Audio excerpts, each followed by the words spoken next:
2024ஆம் ஆண்டு தமிழகம், புதுவை, காரைக்கால் பகுதிகளில் ஆண்டு அளவில் பார்க்கின்ற பொழுது ஜனவரி முதல் டிசம்பர் வரையிலான காலகட்டத்தில் பார்க்கின்ற பொழுது பதிவான மழையின் அளவு 1179 மில்லிமீட்டர். ஜனவரி, பிப்ரவரி மாதங்களில் 52 மில்லிமீட்டரும், மார்ச், ஏப்ரல், மே கோடை காலத்தில் 147 மில்லிமீட்டரும், ஜூன் முதல் செப்டம்பர் வரையிலான தென்மேற்கு பருவமழை காலத்தில் 389 மில்லிமீட்டரும், அக்டோபர், நவம்பர், டிசம்பர் வடகிழக்கு பருவமழை காலத்தில் 590 மில்லிமீட்டரும் பதிவாயிருக்கிறது. ஆக மொத்தம் 1179 மில்லிமீட்டர். கடந்த ஆண்டை விட இது 143 மில்லிமீட்டர் அதிகம். கடந்த ஆண்டு 1036 மில்லிமீட்டர் பதிவானது. இயல்பிலிருந்து விலகலை பார்க்கின்ற பொழுது தென்மேற்கு பருவமழை காலத்தில் 18%, வடகிழக்கு பருவமழை காலத்தில் 33%, ஆண்டு கணக்கில் 28% இயல்பை விட அதிகம். கடந்த ஆண்டை பொறுத்தவரையில் தென்மேற்கு பருவமழை காலத்தில் 10% அதிகம், வடகிழக்கு பருவமழை காலத்தில் 27% அதிகம்.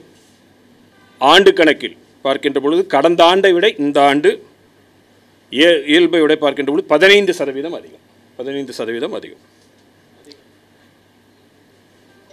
தென்மேற்கு பருவமழை காலத்தில் செப்டம்பர் மாதம் தவிர மற்ற மாதங்களில் இந்த ஆண்டில் கடந்த ஆண்டை விட மழை சற்று அதிகமாக பதிவாகிறது. செப்டம்பர் மாதத்தில் இயல்பை விட 64% குறைவாக பதிவானது. இது தென்மேற்கு பருவமழை காலத்தில். வடகிழக்கு பருவமழை பொறுத்தவரையில் அக்டோபர் மாதத்தில் 214 மில்லிமீட்டர், நவம்பர் மாதத்தில் 140 மில்லிமீட்டர், டிசம்பர் மாதத்தில் 235 மில்லிமீட்டர். ஆக மொத்தம் பருவ காலத்தில் அக்டோபர் முதல் டிசம்பர் வரையிலான காலகட்டத்தில் முன்பே கூறியபடி 589.9 மில்லிமீட்டர், 590 மில்லிமீட்டர் பதிவாகிறது. இயல்பிலிருந்து விலகலை பொறுத்தவரையில் அக்டோபர் மாதத்தில் இயல்பை விட 25% அதிகம், நவம்பர் மாதத்தில் இயல்பை விட 23% குறைவு, டிசம்பர் மாதத்தில் 164% இயல்பை விட அதிகம். மொத்தமாக சீசனில் பார்க்கும் பொழுது அக்டோபர் முதல் டிசம்பர் வரையான காலகட்டத்தில் 33% அதிகம். கடந்த ஆண்டு 4% இயல்பை விட அதிகமாக இருந்தது. கிட்டத்தட்ட கடந்த ஆண்டை பொறுத்தவரையில் இந்த ஆண்டு 27% இயல்பை விட அதிகமாக பதிவாகிறது. குறிப்பாக நம்ம பார்க்கும் பொழுது பெஞ்சல் புயலால் மழை கிடைத்தாலும் 11 டிசம்பர் முதல் 14 டிசம்பர் வரையிலான காலகட்டத்தில் ஆழ்ந்த காற்றழுத்த தாழ்வு பகுதியின் காரணமாக பரவலாக பெரும்பாலான இடங்களில் அதிக கனமழையும் மிக கனமழையும் பார்த்திருக்கிறோம். அந்த மழை பதிவாகிறது. மாவட்ட அளவில் பார்க்கின்ற பொழுது தென்மேற்கு பருவமழை காலத்தில் நெல்லை ஒரே ஒரு மாவட்டத்தில் மட்டும் இயல்பை விட மிக அதிகமாக கிட்டத்தட்ட 265% இயல்பை விட அதிகமாக பதிவாகிறது. 16 மாவட்டங்களில் இயல்பை விட அதிகமாகவும், 17 மாவட்டங்களில் இயல்பை ஒட்டியும், 6 மாவட்டங்களில் இயல்பை விட குறைவாகவும் பதிவாகிறது. இது தென்மேற்கு பருவமழை காலத்தை பொறுத்த வரைக்கும். வடகிழக்கு பருவமழை காலத்தில் 6 மாவட்டங்கள் நெல்லை, சேலம், தருமபுரி, கிருஷ்ணகிரி, திருப்பத்தூர், விழுப்புரம் ஆகிய மாவட்டங்களில் இயல்பை விட மிக அதிகமாகவும், 23 மாவட்டங்களில் இயல்பை விட அதிகமாகவும், 11 மாவட்டங்களில் இயல்பாகவும் மழை பதிவாகிறது. 6 மாவட்டங்கள் மிக அதிகம், அதாவது 59% விட இயல்பை விட அதிகமாக இருந்தால் மிக அதிகம். லார்ஜ் எக்ஸஸ் 23 மாவட்டங்கள், இயல்பு 11 மாவட்டங்களில் மாவட்டங்கள் பொறுத்த வரைக்கும். ஆண்டு கணக்கில் பார்க்கின்ற பொழுது கடந்த அதாவது இந்த 2024ஆம் ஆண்டில் எந்த மாவட்டத்திலும் அதனுடைய இயல்பை விட குறைவாக பதிவாகவில்லை. இயல்பை விட ஒரே ஒரு மாவட்டத்தில் மிக அதிகமாக நெல்லை மாவட்டத்தில் 100% இயல்பை விட ஆண்டு கணக்கில், 27 மாவட்டங்களில் அதிகமாகவும் 12 மாவட்டங்களில் இயல்பை ஒட்டியும் பதிவாகிறது. எந்த மாவட்டத்திலும் ஆண்டு கணக்கில் பார்க்கின்ற பொழுது இயல்பை விட குறைவாக இல்லை.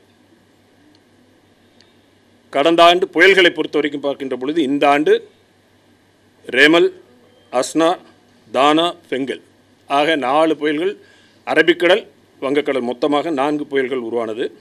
கடந்த ஆண்டு 6 புயல்கள் உருவானது. Mocha, Hamoon, Midhili, Michaung, Biparjoy and Tej. இது வந்து கடந்த ஆண்டு. இந்த ஆண்டு 4 புயல்கள், இது 6 புயல்கள். இதை தவிர்த்து டிப்ரெஷன்ஸ் எல்லாம் இருந்தது. இந்த ஆண்டில் குறிப்பாக சொல்ல போடும் பொழுது வங்கக்கடல் பகுதியிலிருந்து பார்க்கும் பொழுது நாம் இதில் பார்க்குறோம். ஆல்டர்னேட்டாக பார்த்தீங்கன்னா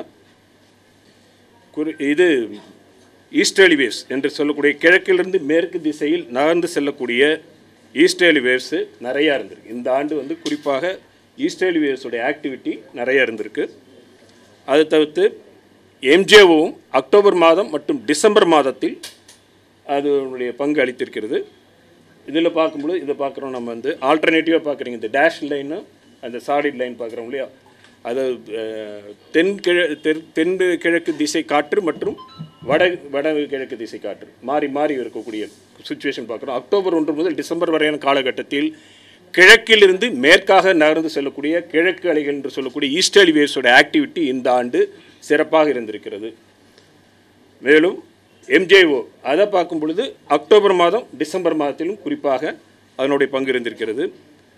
தற்பொழுதைய நிலவரப்படி பார்க்கும் பொழுது எக்ஸ்டெண்டட் ரேஞ்ச் ஃபோர்காஸ்ட் படி பார்க்கும் பொழுது பொங்கல் வரைக்கும் மழை வருவதற்கான வாய்ப்பு இருக்கிறதால் வடகிழக்கு பருவமழையுடைய விலகல் வந்து பிறகு தான் தெரிவிக்கப்படும். இப்பொழுது ஒரு ஆல்ரெடி வந்து வடகிழக்கு பருவமழை வந்து நமக்கு வளிமண்டல கீழடுக்கு சுழற்சி இந்திய கடல் மற்றும் அதனை ஒட்டிய தென்மேற்கு வங்கக்கடல் பகுதியில் நிலவுகிறது. இதன் காரணமாக நேற்று கூட மழை நடந்து கொண்டிருக்கு. அப்புறம் 2-3 தினங்களுக்கு பிறகு 7ஆம் தேதி முதல் மீண்டும் மழை வருவதற்கான வாய்ப்புகள் இருக்கின்ற காரணத்தால், பொங்கல் வரை இருக்கின்ற காரணத்தால் இது குறித்து பின்னர் தெரிவிக்கப்படும். கடந்த ஆண்டு நம்ம வந்து 16ஆம் தேதி அக்டோபர் மாதம் இது வடகிழக்கு பருவமழை இதுவானது. இந்த ஆண்டு 15ஆம் தேதி, 14ஆம் தேதி ஜனவரியில் கடந்த ஆண்டு வடகிழக்கு பருவம் நிறைவு பெற்றது. இந்த ஆண்டு பின்னர் தெரிவிக்கப்படும். அதான் இப்போ அது இந்த எக்ஸ்டெண்டட் ரேஞ்சில் தான் சொல்கிறோமே, எக்ஸ்டெண்டட் ரேஞ்ச் படமே காட்டுறோம் இல்லையா. எக்ஸ்டெண்டட் ரேஞ்சோட இதில் பார்க்கும் பொழுது உங்களுக்கு அடுத்து ரெயின்ஃபாலுக்கான வாய்ப்பு இருக்குது. அது என்ன லோ ப்ரெஷராக என்னங்கிறது பின்னாடி பார்க்கலாம். ஈஸ்டர்லி வேவ் ஆக்டிவிட்டீஸ் கம்மி.